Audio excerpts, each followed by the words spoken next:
नमस्कार दोस्तों, स्वागत है आप सभी को हमारे YouTube चैनल में। आपको ईपीएस 95 पेंशन के बारे में जानकारी मिलेगी, वो भी ताजा अपडेट। जो अभी 10 मिनट पहले की खबर निकलकर सामने आ रही कि आज ईपीएस पेंशन लाभार्थियों को 72 लाख लोगों को मिली खुशखबरी। सारा इंतजार हुआ समाप्त, पेंशनों को नए साल का तोहफा। अब पेंशन धारकों के लिए आई बहुत बड़ी खुशखबरी।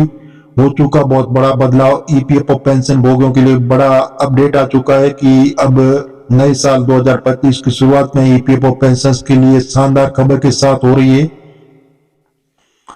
कर्मचारी भविष्य निधि ईपीएफओ ने पेंशन के लिए बड़ी राहत देने वाले कई नए जैसे बदलाव की घोषणा की है। पेंशन को अपनी पेंशन निकालने के लिए न तो किसी बैंक पर निर्भर रहना पड़ेगा और न ही अपने शहरों में चक्कर लगाना पड़ेगा। तो जी हाँ दोस्तों, 2025 में पेंशनों को बहुत बड़ी सुविधा मिलेगी। ईपीएफओ ने एक क्रांतिकारी कदम उठाया। अब पेंशनर्स अपनी पेंशन की राशि किसी भी बैंक से निकाल सकेंगे। पहले ये सुविधा केवल ईपीएफओ से जुड़े बैंकों तक सीमित थी, लेकिन नए नियम के तहत पेंशनर्स को अब ये आजादी मिल गई कि वो अपने गृह नगर या किसी भी नजदीक बैंक से पेंशन निकाल सकेंगे। किसी पेंशन को होगा फायदा। नए नियमों का सबसे ज्यादा फायदा उन कर्मचारियों को होगा जो रिटायरमेंट के बाद अपने गृह नगर में रहे और पहले पेंशन निकालने के लिए मेट्रो शहरों में कुछ चुनिंदा स्थानों पर रुक करना पड़ता था। अब समय से पैसे की बर्बादी नहीं होगी, समय से पैसे मिल जाएंगे और पेंशन कहीं भी आसानी से अपनी पेंशन की रकम निकाल सकते हैं। केंद्रीकृत पेंशन भुगतान प्रणाली को मिली मंजूरी। सरकार ने 1995 के लिए प्रस्तावित केंद्रीकृत पेंशन भुगतान प्रणाली को मंजूरी दे दी। केंद्रीय मंत्री और ईपीएफओ के केंद्रीय न्याय बोर्ड ने इस प्रस्ताव पर मोहर लगाई। इस नई प्रणाली के तहत पेंशन को अब किसी खास बैंक पर निर्भर नहीं रहना पड़ेगा।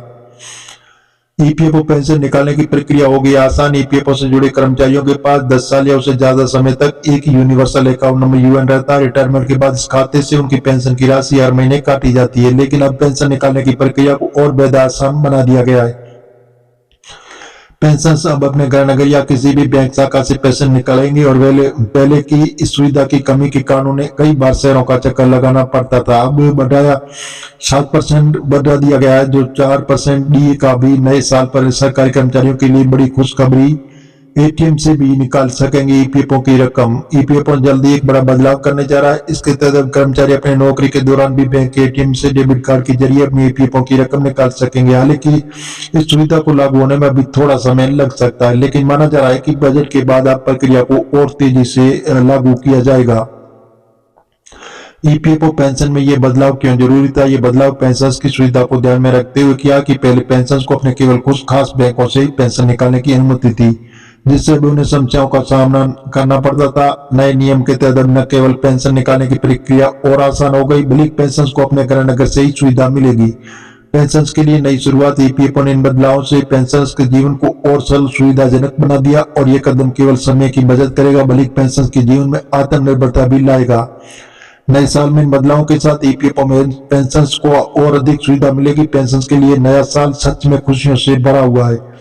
तो जी हाँ दोस्तों, हम इस प्रकार आपको मीडिया आधारित बता रहे हैं। सरकार से भी हाल फिलहाल ऐसी घोषणा नहीं हुई है। आप सरकारी ऑफिशियल वेबसाइट पर जाकर इसकी जानकारी ले सकते हैं और मिलेंगे नई जानकारी के साथ। नए और पहली बार तो चैनल को सब्सक्राइब कर लीजिए, ताकि इसी प्रकार की जो नई जानकारी होगी वो सबसे पहले आपको मिलती रहेगी।